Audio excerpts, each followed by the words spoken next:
I'm raging at the fact that 0.2% of the population got to take part in a vote to decide who the next Prime Minister was. Didn't talk about the cost of living crisis. I think that people are sadly going to be dying this winter because they can't afford to heat their homes. People already die on our streets because they're homeless. People can't afford to heat their homes, eat. It's dire straits, and we've really got to do something. I'm here because I support the strikes. I think people that are going on strike right now are doing absolutely the right thing, and we need to see more of it. What does the winter look like for people in Glasgow? Terrifying for an awful lot of families. It really is. It's a dreadful situation. I never thought I would ever see this in our country again. It's shocking. Having lived through the sort of winters of discontent before, and the electricity being cut off, and going about with a lantern at night time, just never dreamed that it would ever happen again in such a wealthy country. Winter right now looks like lots and lots and lots of jumpers, and yeah, essentially just every single tiny little penny. Just, I don't know, it's scary. It's extremely scary.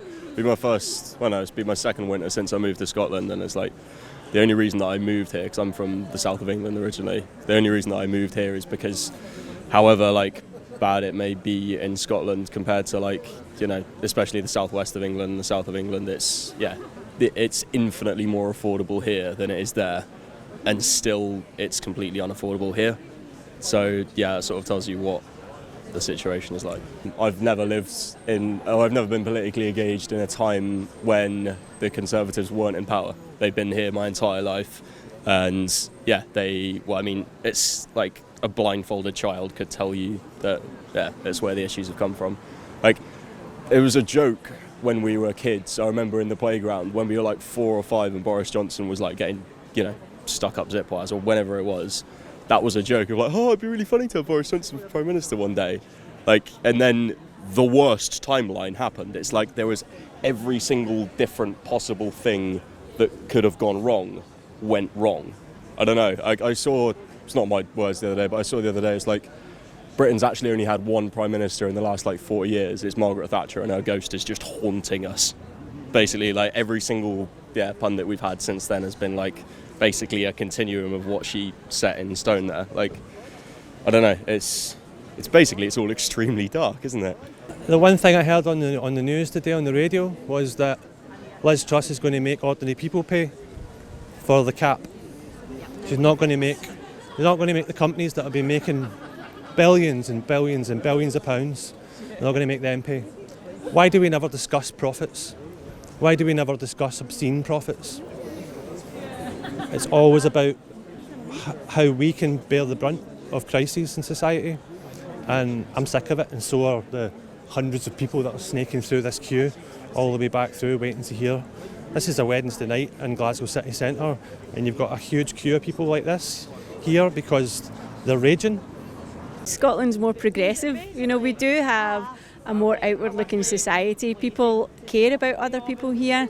We're not all about looking out for ourselves and making somebody richer. We're here to look after everybody.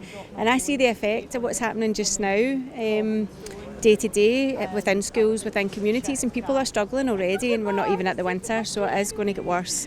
It's terrifying. And in Scotland we look out for each other. We are good at that, so I'm quite proud to be a Scots. Tories are extremely greedy, extremely self-centred.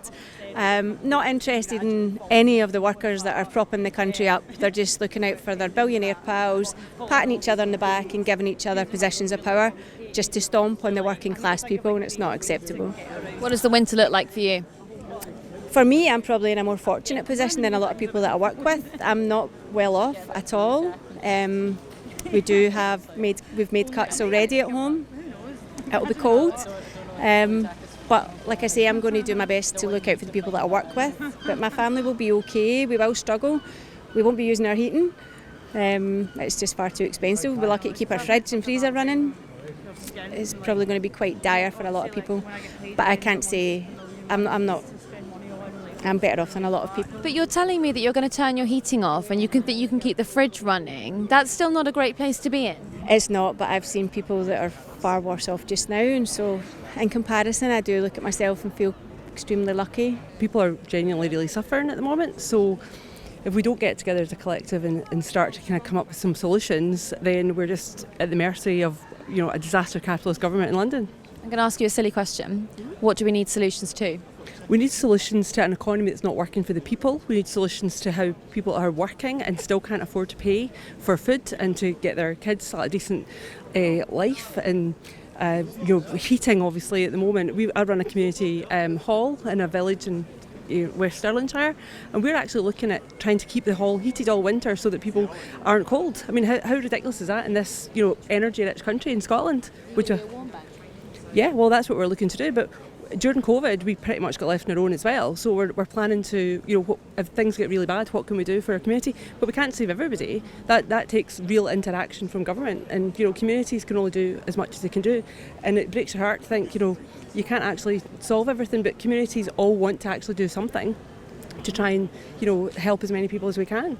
We've got a food larder as well, and we've got soup kitchens. We're looking at, you know, doing all the kind of right things to be able to provide hot food for people, and in a way that it's a community thing and not a charity, just let people come together. But if that's what we want to do as people, then why are our governments not doing that for us? Why are our governments not supporting society? It's essentially, it's like, would you like to get punched in the face once, that's Liz Truss, or punched in the face twice, it's Rishi Sunak. There's no good answer there. It just happens to be that that's the choice that we've been given. It's like, I don't feel like I've had any political power in all of my adult life. Like, I came of age when I was, in 2016, I turned 18 in 2016. Like, I've only ever been an adult and, like, politically engaged in the time of Brexit. Like, and yeah, the time of what was it? Are we on our third Prime Minister in 6 years? Grim. Really grim. Doesn't bear thinking about, I think, for the situations that some people are going to find themselves in. And that's a damning indictment on Westminster government, but also on Holyrood as well, because I think that Holyrood, albeit is shackled by budget constraints because their main money comes from central government, but they can do more, I think.